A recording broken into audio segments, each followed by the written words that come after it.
un temps où les identités étaient simples, évidentes, religieuses. L'Afrique du Nord, le Moyen-Orient étaient musulmans, l'Europe était chrétienne.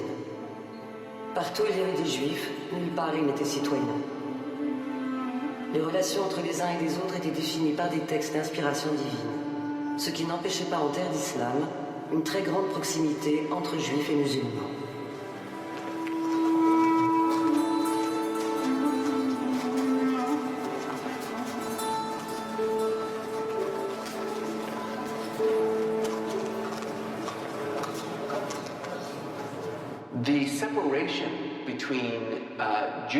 La barrière entre les Arabes juifs et les Arabes musulmans était très mince. Culturellement, ethniquement, ces deux groupes ne présentaient que très peu de différences.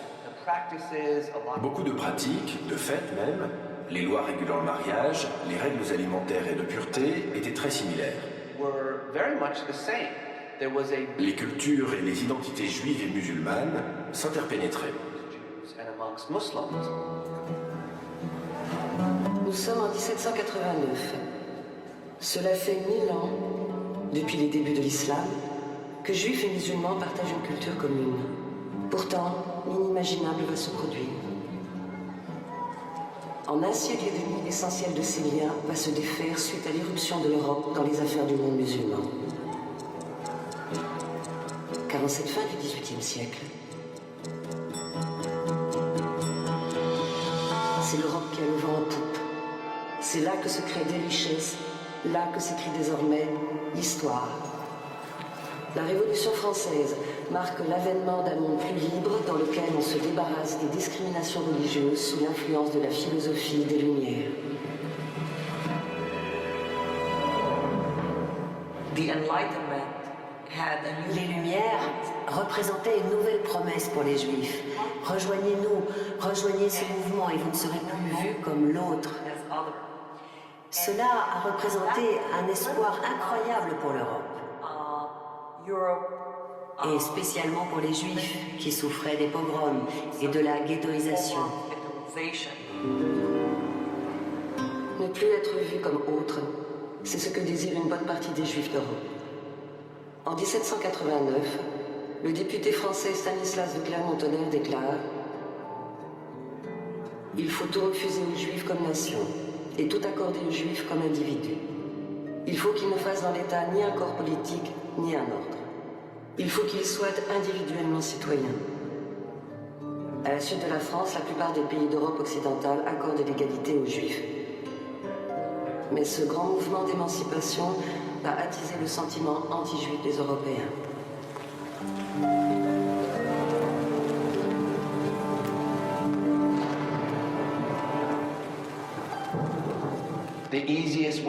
La manière la plus simple d'exprimer qui nous sommes est de dire qui nous ne sommes pas. Et bien sûr, en Europe, le juif est devenu l'autre par excellence. Le pôle opposé face auquel le concept même d'identité nationale s'est formé. Qu'est-ce que cela signifie d'être français, allemand, danois ou hollandais à une époque où le concept même d'identité est en train de se développer? Ça signifiait ne pas être juif. L'Europe vient d'inventer l'État-nation, une forme politique particulièrement efficace qui renforce encore sa puissance. En face, l'Empire ottoman cherche à échapper à la spirale du déclin.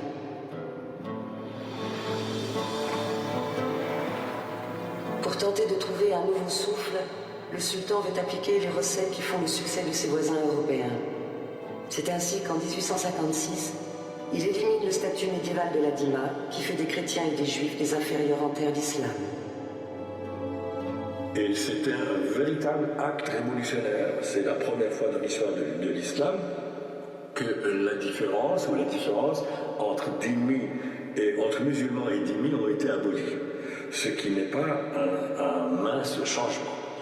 Et donc on peut parler effectivement d'émancipation des juifs ou d'une bonne partie des juifs en terre d'islam depuis depuis le milieu du 19e siècle. Ainsi, localement, la tendance allait vers l'identité nationale, la filiation nationale.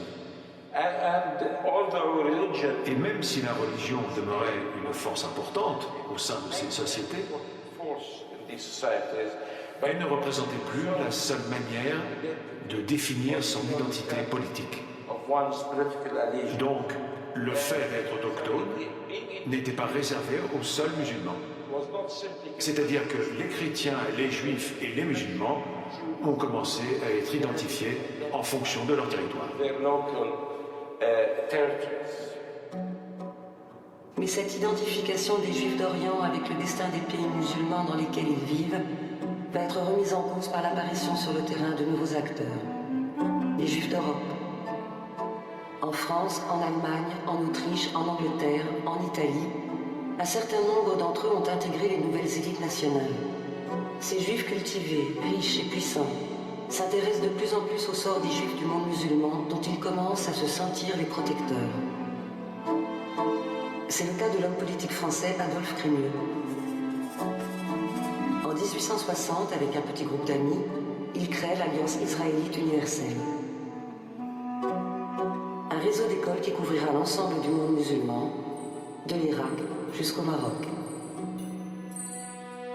L'Alliance israélite universelle se met dans le cadre des idées de la Révolution française et considère qu'il faut régénérer les Juifs orientaux par l'éducation, l'instruction.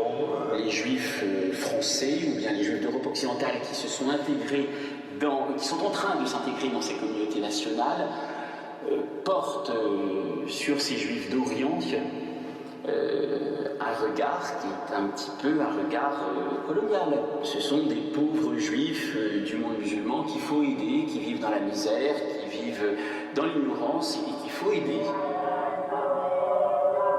Ce regard colonial qui émerge au milieu du XIXe siècle va traverser les époques. On le retrouvera quasiment inchangé 100 ans plus tard, en 1956, dans ce film de l'Alliance israélite universelle qui raconte l'arrivée d'un instituteur juif français dans un village perdu du Haut Atlas marocain. Shalom, shalom. Ana al-Malam al-Jdid.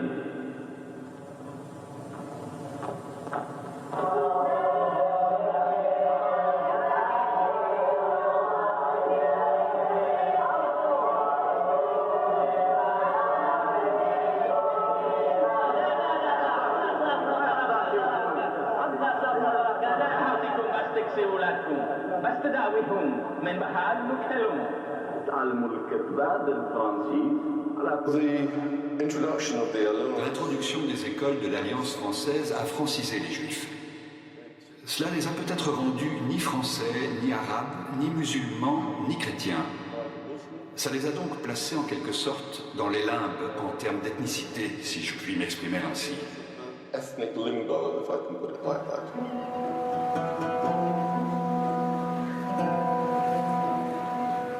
Il est une terre musulmane où l'Alliance israélite universelle ne s'est pas implantée.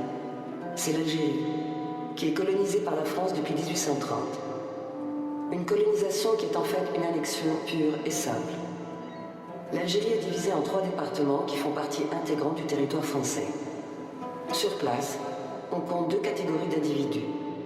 Les citoyens français, originaires de métropole, et les indigènes qui ne bénéficient pas des mêmes droits.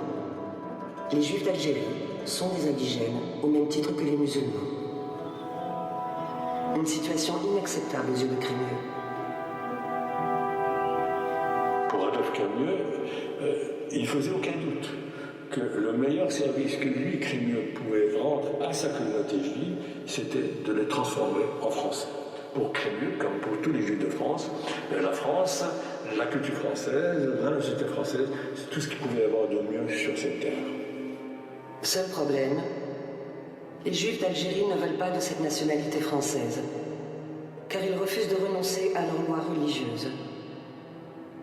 En 1870, Crémieux, alors ministre de la Justice, octroie par décret et sans leur demander leur avis la nationalité française à l'ensemble des Juifs de la colonie.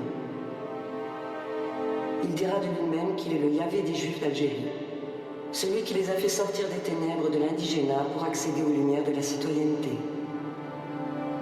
Le décret décret Crémieux a opéré quelque chose de symbolique, c'est-à-dire qu'il a fait basculer les Juifs d'Algérie du côté des dominants. Les Juifs ne sont plus des indigènes, alors que c'est des autochtones qui passent du côté des dominants, qui passent du côté français, du côté du pouvoir, même symbolique. Et puis, les musulmans qui restent enfermés dans le code de l'indigénat. Là, il s'est opéré quelque chose de grave. Mais le décret Crémieux suscite l'hostilité de la population européenne vivant en Algérie. À leurs yeux, les Juifs sont des indigènes comme les musulmans, ni plus ni moins. Accorder la nationalité française aux Juifs est tout simplement une provocation. Ils ne pouvaient pas être français parce que finalement les Juifs étaient des Arabes. Et que c'était des Arabes de religion juive. Et que c'était quelque chose d'anormal, pour ne pas dire autre chose, que d'accorder la nationalité française à des indigènes. Parce que si tous les indigènes, parce qu'après les Juifs, on pouvait aussi accorder la même nationalité aux indigènes arabes, si tous les indigènes devenaient français, qu'en serait-il de l'Algérie française? Malgré l'opposition de la plupart des colons et les réticences d'une partie de la communauté juive, les Juifs d'Algérie deviennent des Français. Le fossé entre Juifs et musulmans commence à se creuser.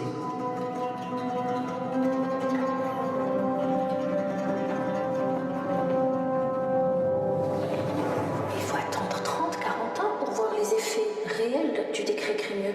Mais ça va se passer à ce niveau-là, quand on ne va plus habiter les mêmes quartiers, quand on ne va plus vivre de la même façon,